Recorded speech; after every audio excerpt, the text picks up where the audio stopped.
Herkese yeniden merhabalar. Bugün ev turuyla karşınızdayım. Evimi göstereceğim sizlere. Biraz heyecanlıyım. Birazcık da hastayım. Eğer sesim çatallı vesaire gelirse kusura bakmayın lütfen.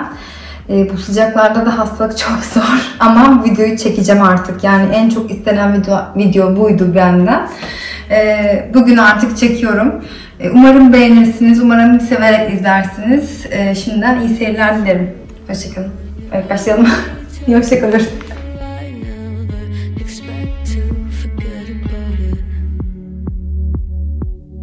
Watches the breeze, burns gold and smoke that you've stolen. Feels like it's my fortune that you're folding.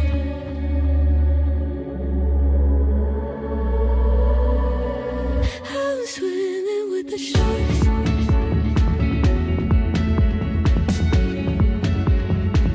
I'm swimming with the sharks.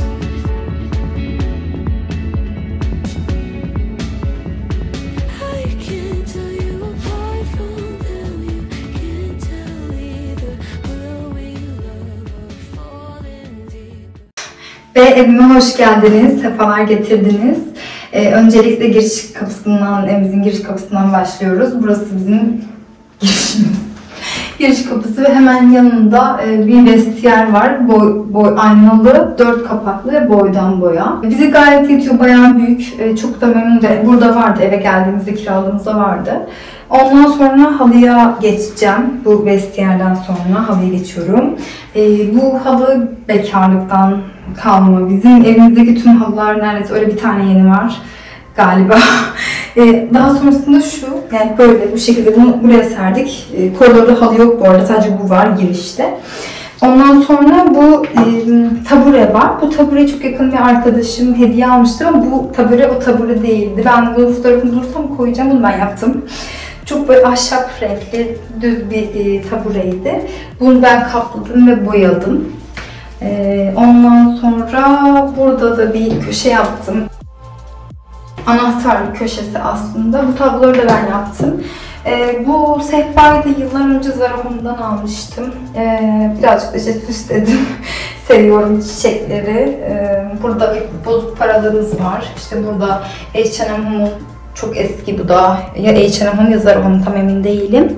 Bir anahtarlık var, bir de İngiliz Home'un kokusu var. Böyle burası şöyle bir köşe. Ondan sonra girişten böyle geliyoruz ve dümdüz bir koridor bizi izliyor. Zaten teaser'ı size göstermiştim ama böyle uzun bir koridorumuz var. Burada halı yok. Hiçbir yerde ben halı kullanmıyorum. Yaz kış, çünkü yerden ısıtma zaten. Kışın da sıcak oluyor. O yüzden koridor halım yok. Annem sürekli almıyorum. Koridorun sonuna geldik. Şimdi evin girişine geri dönelim istiyorum birlikte. Koridordan bahsetmişken spot lambalarından da bahsetmek istiyorum biraz. Şöyle, biz eve geldiğimizde bu lambalar yoktu açıkçası. Ben bunları hepsi burada .com'dan çok uygun fiyata aldım ve koridora çok yakışacaklarını düşündüm. Çünkü koridorda çok bir aydınlatması yok bu arada. Ama hani yeterli diye düşünüyorum. Koridorda zaten çok fazla ışığa gerek duyulmuyor. O yüzden çok memnunum ışık spot lambalarımdan. Bu şekilde koridorun başına gelmiş olduk. Girişe geri gelmiş olduk. Ev böyle L şeklinde ilerliyor. Ondan sonra girişten giriyoruz. Girişten girdim. Bu şekilde. Yürüyorum. Ondan sonra köşeme geliyorum. Ve daha sonrasında direkt salona geçiş yapıyoruz. Ben de oturma odası yok. Direkt tek bir salon ve oturma odası kullanıyorum. Buradan başlayacağım. Konsol yoktu ilk evlendiğim zaman. Çünkü diğer evimiz çok küçüktü. 2+1'di. O yüzden ben de daha sonrasında bu eve gelince takımın yani böyle bir şeye ihtiyacım vardı. Çünkü yemek takımlarını koyacak hiçbir yerim yoktu. Yemek takımının konsolunu aldım. Hem TV ünitesi olarak kullanıyorum, hem de eşyalarımı koyuyorum buraya. Aslında bunları gösterebilirim size. Şöyle misafir yemek takımlarım var burada. Bu şekilde. Burada elektronik ürünler var, o yüzden orayı göstermeyeceğim. Burada benim yine misafirlik su bardaklarım, işte çatal kaşık bıçak takımlarım, Amerikan servisleri var şurada ve yine peçete yüzüklükleri, peçeteler. Yani bütün ıvır zıvırları yine burada bu şekilde. Bu tarafında da şöyle pasta takımı. Kek yaptığım zaman vesaire ya da pasta aldığım zaman buna koyuyorum. Tek bir tane var. Bunlar da hediye gelenler bana. Fazla yerim olmadığı için buraya koydum şu anlık. Televizyonumuz var. Yanında bir tane abajur var. Bu abajurdan bir tane daha var. Benim giyinme odamda. Bu el yapımı seramik. Yakından göstersek daha güzel olur. El yapımı seramik. Konsol çizmemesi için altına bardak altlı koydum. Diğer yan tarafında da televizyonun şöyle bir kek standı var. Mermer. Ben bunu mumluk yaptım. Bu da mum söndürücü. Ondan sonra bunu da yine altına bardak altlığı koydum ki çizmesin diye. Bunu da böyle dekoratif olarak koydum. Bunu da söndürüyor musunuz diye sorsanız. İki kere söndürdüm ama söndürmüyorum yani. Dekoratif olarak kullanıyorum genelde. Kendim üflüyorum. Tavan koltuğum var. Oturayım mı be? Şu oturayım. Bunu da konsolla birlikte aldık biz böyle. Gayet memnunum. Çok güzel. Kış ya şu anda sıcaklarda pek oturulmuyor üstüne açıkçası ama kışın çok güzel oluyor. Kumaşı daha kışlık bir şey. Çok yazın tercih edilen bir kumaş değil. Ama ben yine arada bir oturuyorum. Eşim de oturuyor. Ben hava çok sıcak kalkıyorum ben. Çok sıcak oturmak istemiyorum.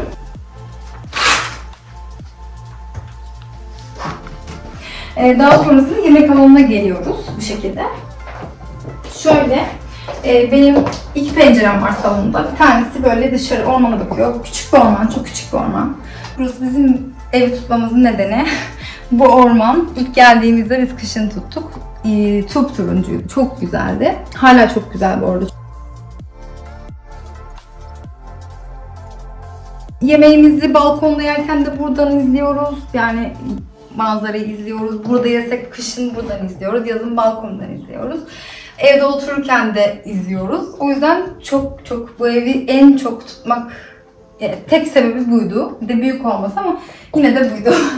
Daha sonrasında mobilyalarımı nereden aldım onu söyleyeyim. Benim salon takımım tamamıyla Oryx markasına ait.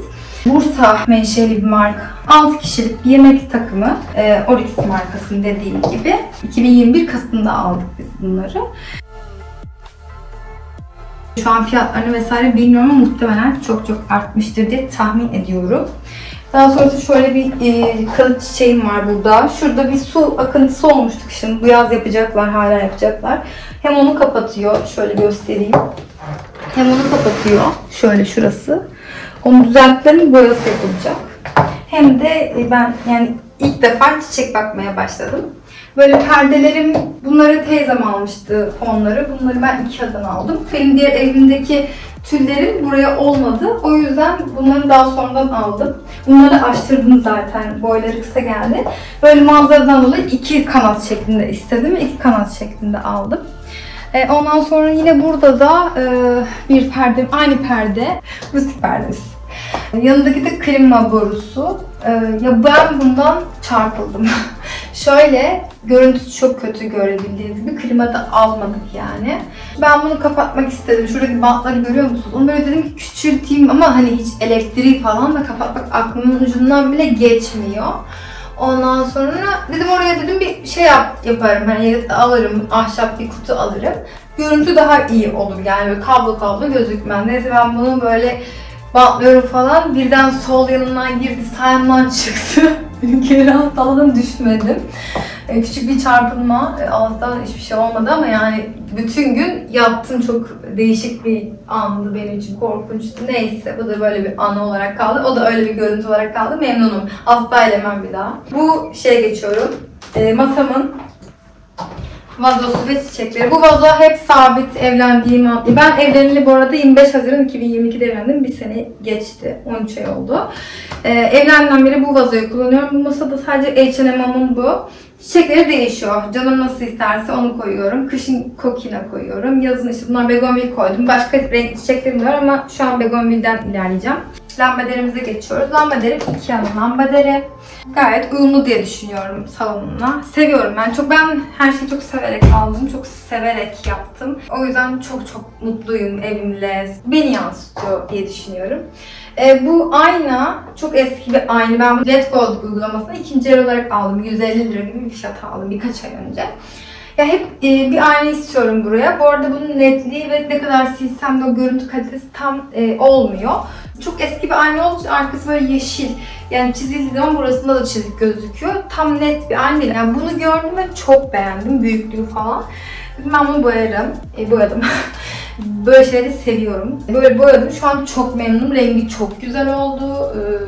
Yani bence yakıştı diye düşünüyorum. Tek sıkıntısı aynanın netliğinin çok iyi olmaması. Ne kadar silersem beni hiç sileyim. Hep lekeli olması. Öyle bir sıkıntısı var ama yapacak bir şey yok. Yani mutluyum. Ondan sonra şöyle bir üçlü buraya geçiyorum. Üçlü bir sehpam var. Bunu Orex mağazasına alırken bize hediye etmişlerdi. Şu. Çok ağır, çok sağlam. Bir kere belim tutuldu bunda. Bunu temizlerken belimi tutturdum yani çok fena. Ondan sonra bu çiçeğim rahmetli teyzem, Nilgün teyzem düğünde hediye göndermişti. Allah rahmet eylesin. İlk baktığım çiçek, o da ikincisi işte artık çiçek bakmaya başlıyorum derken bu barış çiçeğiyle birlikte başladım. İnşallah uzun yıllar benimle kalır. Ondan sonra şöyle iki şamdanım var. Yemek masası kurulduğu zaman tıkırtına koyuyorum. Burada pek gözükmüyor zaten. Çok abeste durduğunu düşünmüyorum şahsen. Şurada işte ıvır zıvırlar, kurdeleler, böyle ihtiyacı olan bazı şeyleri burada topluyorum. Böyle salonun oturma alanına geçiyoruz artık. 2 tane üçlü koltuğum var sadece. Ve hep üçlü istiyordum. Misafir geldiği zaman da yatar çünkü oturma alanım yok. Yani misafirlerimi burada ağırlıyorum. Bir orta sehpam var. Yemek masamın aynısı. Bir de böyle ayaklarımızı uzatma pufumuz var. Onun dışında şu benim 2020 falan ajandam olması lazım. Böyle tabii yılı geçtiği için artık dekoratif olarak kullanıyorum. Kırlentlerim yani güzel. Bence çok yani renk de seviyorum, sevmiyorum da. Koltuklarımdan çok memnunum bu arada. Sorun vesaire olursa yani ben çok memnunum. Hiçbir sıkıntı yaşamadım şu güne kadar. Ben bu markadan çok memnunum. Şu tabloyu ben yaptım yine.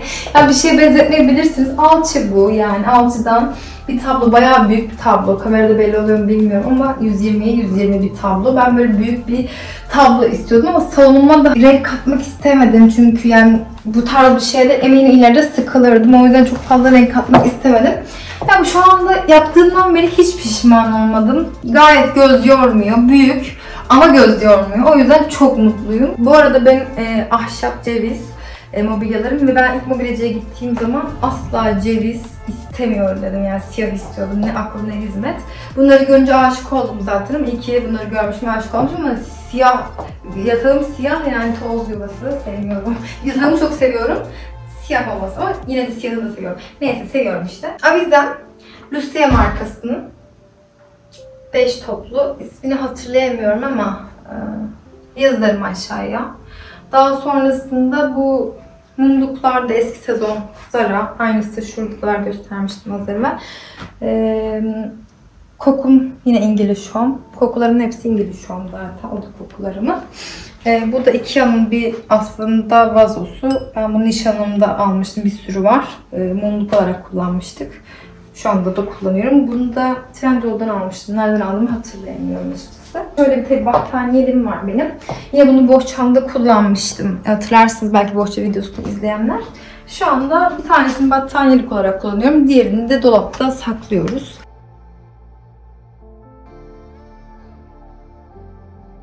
Salonum bu şekildeydi. Dediğim gibi ben çok severek, çok memnun kalarak oturuyorum. Eşim de öyle.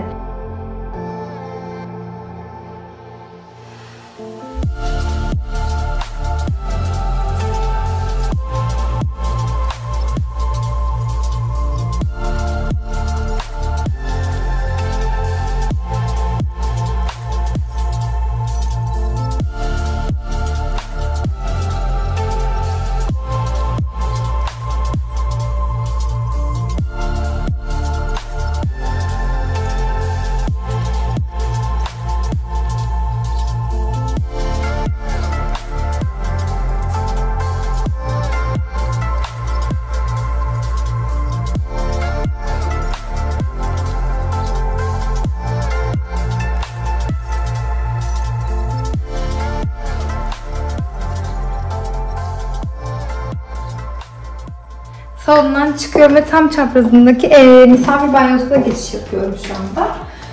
Misafir banyom çok büyük değil, çok küçük de değil. Gayet yeterli bir banyo. Şuradaki çamaşır makinem tam burada. Üstünde misafir havlularım var. Burası lavabosu. Diş fırçalarımız, ağız duşumuz, diş macunumuz, sabunumuz, bir lavabosu klasik. Burada da deterjanlarımız var. Daha sonrasında burada yine bizim böyle ıvır zıvırlar, misafirler için koyduğumuz ürünler var. Burada benim çamaşırlarla ilgili kağıtları var. Bunları kullanıyorum her çamaşırda. Gayet de memnunum. Çamaşır parfümü var. Bu cam silme mendili. Bu banyodaki mendili. Bunu siliyorum. Bunlar diş fırçalarımızın şarj aletleri vesaire bütün. Böyle bir mumum var. Bir yağ kokusu var. Burada tuvalet kağıtlarını sakladığımız bir kutu var. Eşimin tıraş makinesi. Şu havlumuz var. Bunlar yapışkanlı bu arada. Banyonun içi de öyle. Şöyle göstereyim. Bunlar da aynı şekilde yapışkanlı. Bu da öyle yapışkanlı. Son kez banyo paspasımı göstereceğim. Bu da İngiliz unlu bir banyo paspası. Tekli satılıyordu. Gayet beğendim bunu da. Yeterli oluyor zaten bu banyo için. Banyo da bu şekildeydi. Bir de şu lambamız var. Bu da yapışkanlı bir lamba. Çok ışık vermiyor ya. Bu kadar az ışık verdi ben bilmiyordum ama yine de fena değil. Güzel. Sonra buradan banyomuzun tam karşısında mutfak var. Salonun yanı yani. Mutfağımız çok büyük bir mutfak değil ama çok küçük bir mutfak da değil. Şöyle ki önce burayı göstereyim ben size. Burası aslında bir buzdolabı yeriydi. Biz buraya dolap yaptırdık. Baharatlıklarımızı daha sonra içini göstereceğim size. Her bir mutfak turu çekeceğim. Ama genel olarak anlatmak istiyorum. Buraya bizim buzdolabımız sığmadığı için daha sonrasında erzak dolabı gibi bir şey yaptık. Fazlalıklarımız işte bakliyatlar falan koyuyoruz. Onları detaylı bir şekilde gösteriyorum. Erzak dolabından sonra tezgahtan devam ediyoruz. Tezgahımda çok bir ürün yok. Mumları da şimdilik koydum. Onlar da yok normalde. Şöyle bir bulaşık makinem var. Yarı ankastre Siemens'in. Yaklaşık 2 senedir kullanılıyor bu makine. Yani eşim bekarken de kullanıyordu. Biz öncesinden almıştık. Gayet memnunuz. Üstten çekmeceli. Onun dışında tezgahımda sadece işte burada bir tane bulaşık matım var. Kullanacağım zaman onu çıkartıyorum. Bulaşıklığım yok. Onu çıkartıyorum, kullanıyorum ve tekrar yerine koyuyorum. Şuradaki peçetelik de yine banyodakilerden yapışkanlı. Çok işimi kurtarıyor çünkü ben çok kullanıyorum. Havlu kağıt. Şöyle bir bu da geçirmeli şu şekilde bir havluluk. Çeyizinde göstermiştim. Şöyle bir havluluk. Bunu buraya takıyorum. Orada da kaşıklıklarım var. Bunları sonra detaylı şekilde göstereceğim dediğim gibi. Ocağım elektrikli bir ocak. Bu evde zaten vardı geldiğimizde mevcuttu. Memnunum. Hiçbir sıkıntısını yaşamadım şu zamana kadar. Alıştım da. Kettle'ım. Onun dışında kaşıklığım standart her zaman burada duruyor çünkü bunu kullanıyorum. Bunlar tamamen dekoratif şu ikisi. Bunları şu anlık dekoratif olarak kullanıyorum burada. Burada baharatlıklarım var. Balkonumuza bakıyoruz.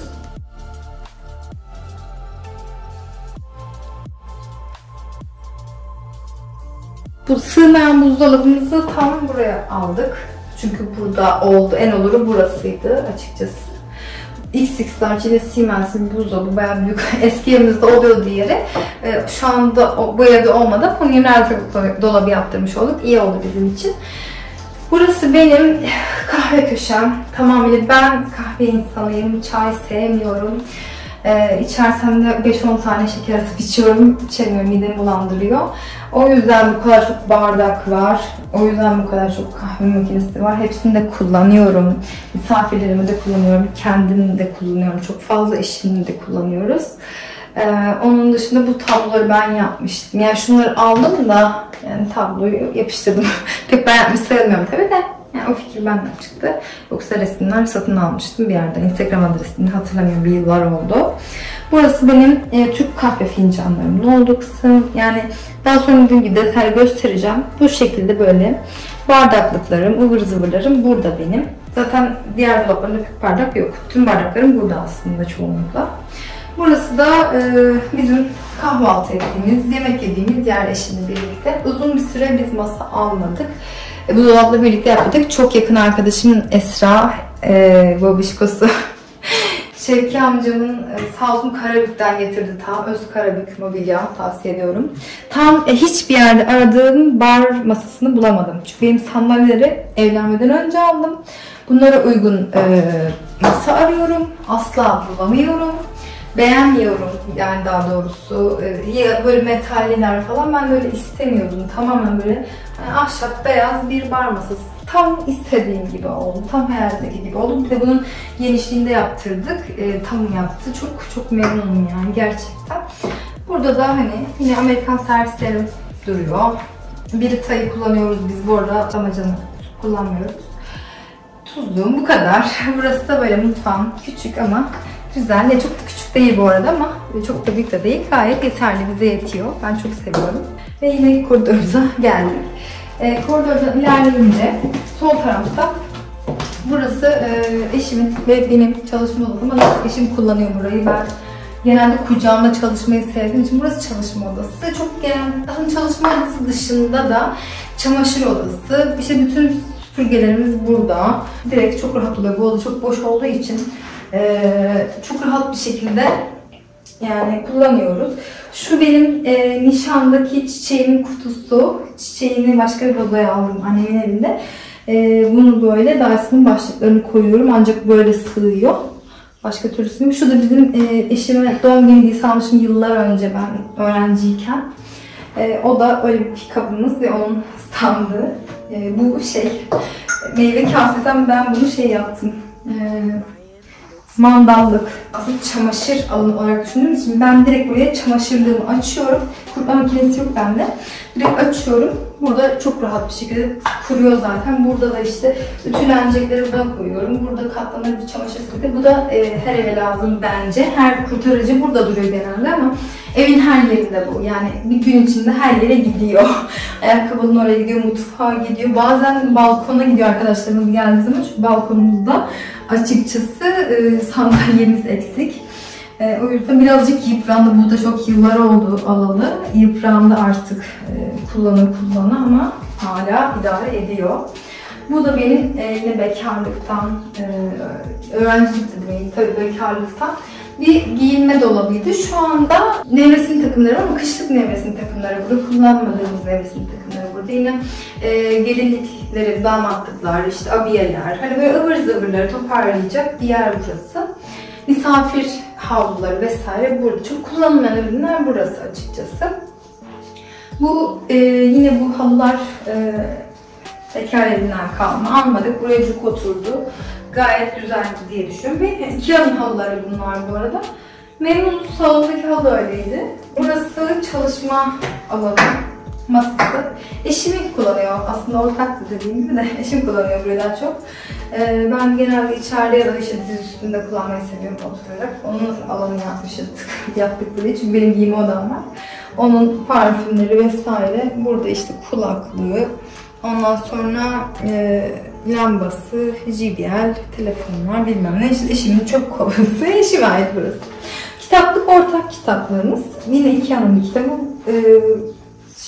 Yani çok karışık. Benim hukuk kitaplarım var, eşimin mühendislik kitapları var.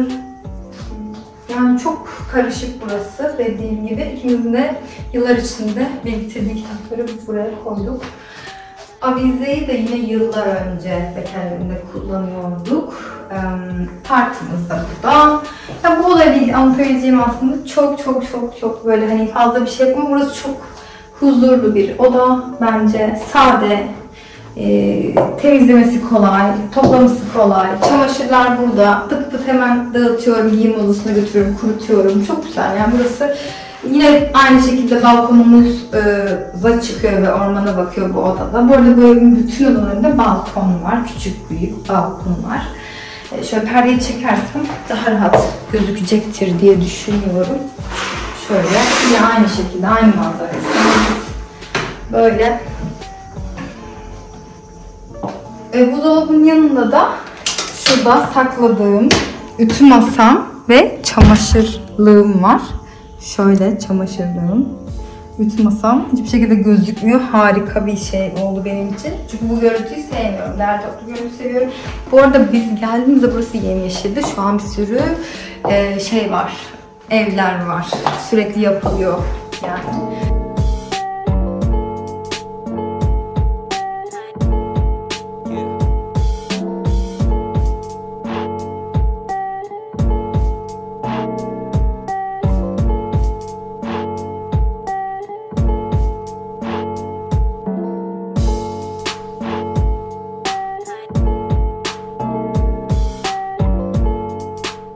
Daha sonrasında bu odadan çıktım ve çaprazındaki yatak odama geçiyoruz. Yatak odam şöyle, sadece yatağım var yatak odamda. Şöyle ki komodinleri daha yeni aldık. 1 yılı geçkindir evliyiz. Daha yeni aldık. Bayağıdır istiyorduk ama içime hiçbir türlü sindiremedim. Sehpa gibi olanlara falan baktım. Sonra eşim benim kullanışlı olmayacağını söyledi. Sonra Ikea'nın bu komodinlerini aldık. Gayet de oldu yani. Hiçbir sıkıntı yok. Bunda da şu anda yazın kullandığımız şeyleri, nevresim takımlarını koydum. Bu arada yatak örtüsü İngiliz. Bu arada bu pike gibi duruyor ama bu nevresim takım. Ben bunu pike olarak kullanıyorum. Çünkü pike gibi zaten. Ondan sonra dediğim gibi komodinler Ikea. Abajurlarım şöyle, bunun alttakileri Dekor'dan markasına ait fakat üstleri, şapkalarını Antropoloji'den almıştım ben. Şöyle, bunda da bir yanlışlık oldu. Antropoloji'de abajur seti yazıyordu. Ama abajur başlıkları geldi sadece. Ondan sonra bir işte anlaşmazlık yaşandı aramızda. Sonra bunlar bende kaldı. Ücret iadesi de yaptılar sağ olsunlar. Anlaşamadık. O zaman yeni açılmıştı. Şu anda yani bunları da ben buna taktım. Çünkü kendi başlıkları beğenmedim. Biraz çok beyaz oldu. Bunlar tamcuk oldu. Avizem yine Lucia markasının. Bu tarz aslında bu yatak odası baktığınız zaman bütün odaların birbirinden farklı renklere sahip, farklı ambiyanslara sahip galiba. Ama ben de biraz öyleyim. Her odaya girdiğimde farklı bir atmosfer yaşamayı seviyorum açıkçası.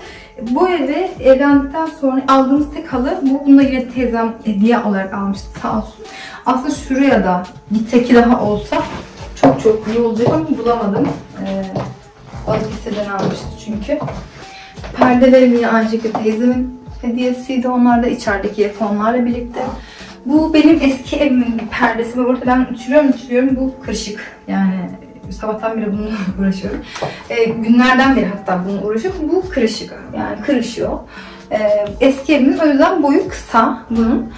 Burada bir kapalı bir balkonumuz var. Aslında onu da gösterecektim ama şu anda göstermek istemiyorum. Çünkü biz burayı şu anda yani tam depolama alanı olarak kullanıyoruz ve ne bir dolap ne bir şey, düzenleyici hiçbir şey yok. Biraz karışık yani, her şey birbirine girmiş durumda burada. Burası ev kendinden kapalı bir balkon zaten.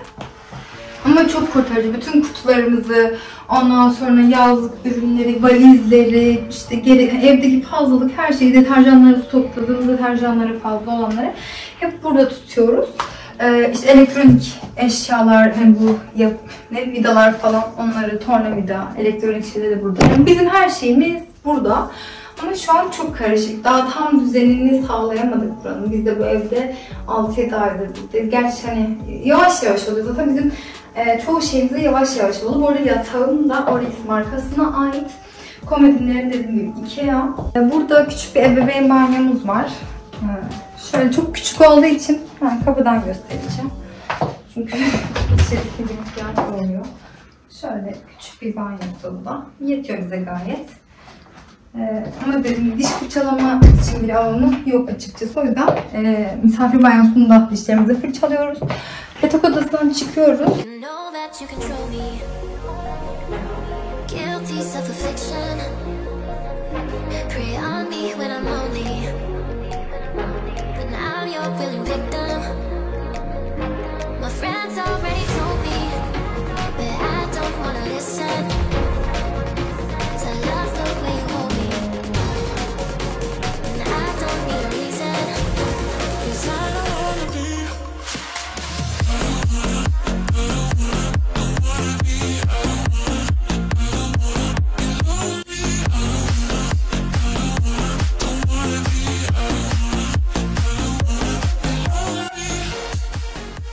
Yatak odasında gördüğünüz gibi çok fazla bir gardırop alanı yok. Aslında istesek sığdırırız ama ben böyle daral sevmiyorum. O yüzden bir giyinme odamız var. Eşim ve benim. Daha çok ben kullanıyorum tabii. Şöyle 7 kapaklı Ikea'nın modüler gardıropları, klasik. Aslında ben de Oryx'in gardıroplarını çok beğenmiştim fakat kiracı olduğumuz için taşınma ihtimali vesaire bunlar çok daha mantıklı geldi. Şurası yine bu oda aynı ormana bakıyor. Balkonum var, kendime ait balkonum var, şu küçük. Halım çok eski bir halı. Yine teyzemin böyle şeylere ilgisi var. Çok eski bir halısı bana üniversitede vermişti. Hediye olarak ben de giyinme odama getirdim. Hala kullanıyorum, yıllar oldu. Üniversitedeyken hem evimde hem yurt odamda her yerde kullandım bu halıyı. Çok seviyorum. Şöyle bir Ikea aynam var. Bu da Ikea'nın klasik bir aynası. Bu perdelerim de eski. Evden tül takmadım çünkü ben tülü sevmiyorum. Yani şöyle tülü sevmiyorum. Ben bu manzarayı izlemeyi seviyorum. Tüle de ihtiyaç duymuyorum. Zaten geceleri şunları kapatıyorum. Yetiyor. Kirli çamaşır sepetim var. Giuseppe markasına ait. Bayağı büyük. Çamaşır sepeti konusunda çok şanssız olduğum için bayağı bir denedim ama bunda yüzüm güldü. Ben uygun bir fiyat almıştım ama şu an ne kadar bilmiyorum yani. Ondan sonra şöyle benim makyaj masam burası. Yine içerideki abajurun aynısı burada da var. Şu yine H&M'ın bir mermeri. Üstüne işte geceleri kullandığım el kremi genelde kullanıyorum. Burada yıkamamış olduğum fırçalarım. Her zaman hep kirli yıkıyorsun, yine kirleniyor. Burada bütün makyaj malzemelerim var. Burada deodorantlarım, işte yine el kremleri vesaire, küçük minik ayna, bu büyük ayna. Buraya aslında büyük bir ayna istiyordum ben. Ama sonra bu çok yetiyor. Ya inanın şu büyük ayna var ya, bu aynası çok, ikisi birlikte çok yetiyorlar. Hani büyük bir aynaya ihtiyaç sonrasında durumda bilmiyorum. Bana belli olmaz. Söz veriyorum. Alabilirim yani. Burası benim parfüm alanım. Bu benim nişanımda yüzük kesme makası. Daha sonrasında şurada tek kutum var. Bunu Amazon'dan almıştım. Yurt dışından. Yine Dyson'ın yanında hemen. Zaten burası benim direkt klasik düzenim. Dyson'ı çok severek kullanıyorum. Burası yine benim böyle cilt bakımı, genelde saç bakımı ürünlerim, stoklu ürünlerim. Altta da ıvır zıvırlar. Bu yine aşağıda, onu göstereyim. Küçük bir çöp kovam var. Bu çok tatlı bir şey. Yani çok uygun fiyatlı. Bayağı da uydu ya benim giyinme odama. Bunda da benim ıvır zıvırlarım var şu kutuda. Şöyle. Çok bunların hep elimin ayağımın altında olmasını istiyorum. Şarj kablomu çekeyim şurada. Şöyle. Bu da benim makyaj sandalyem. Bu arada siyah olduğunda mesela hep saç spreyleri yapışıyor. Bunlar geçmiyorlar. Yağları, saç yağları falan ama çok güzel, çok rahat, çok seviyorum. Giyinme odamda avizem. Ikea'nın bilinen bir modeli. Bundan da çok memnunum. Şimdi küçük bir balkonum var. Oraya çıkalım istiyorum birlikte. Bu arada çok sinek var. Çekirgeler duyabilirsiniz. Orman dediğime de bakmayın. Çok orman gibi yani, küçücük bir şey, yeşillik. Şöyle küçük bir alanım var. Yürüme mesafesi kadar.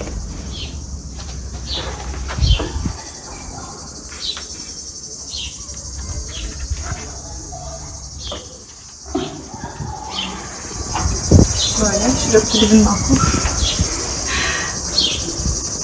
Böyle.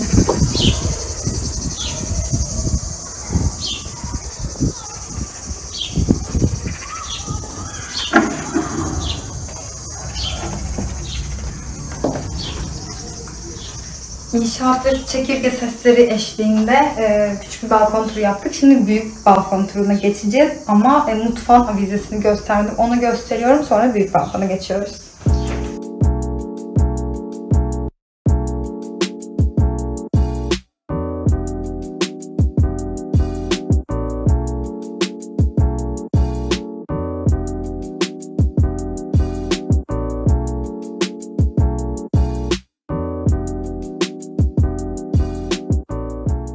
Şimdi mutfağa girelim. Mutfaktan balkonumuza çıkalım. Mutfağın avizesi yine IKEA. Benim yani genelde avizelerim IKEA ve Üsteya, başka marka. Hayır, aradaki spotlar bir farklı. Balkonumuza çıkacağız şimdi.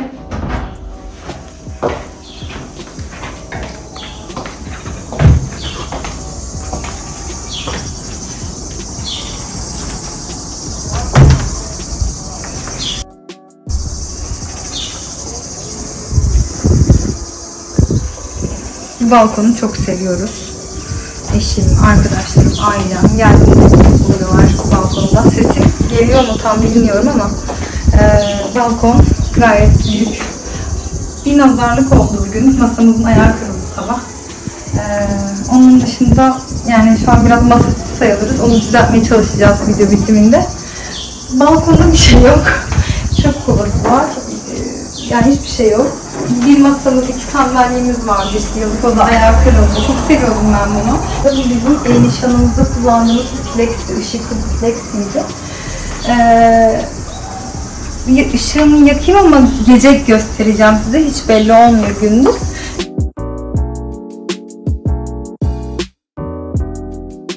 Bir çiçeğim var böyle şurada koyduğum. Şöyle bir köşe yaptım diye. Mumlarım var yine küçük küçük. Böyle çok, şöyle çok kovam var. Buradan da salona giriş yapıyoruz. Girelim. Neydi bunun adı?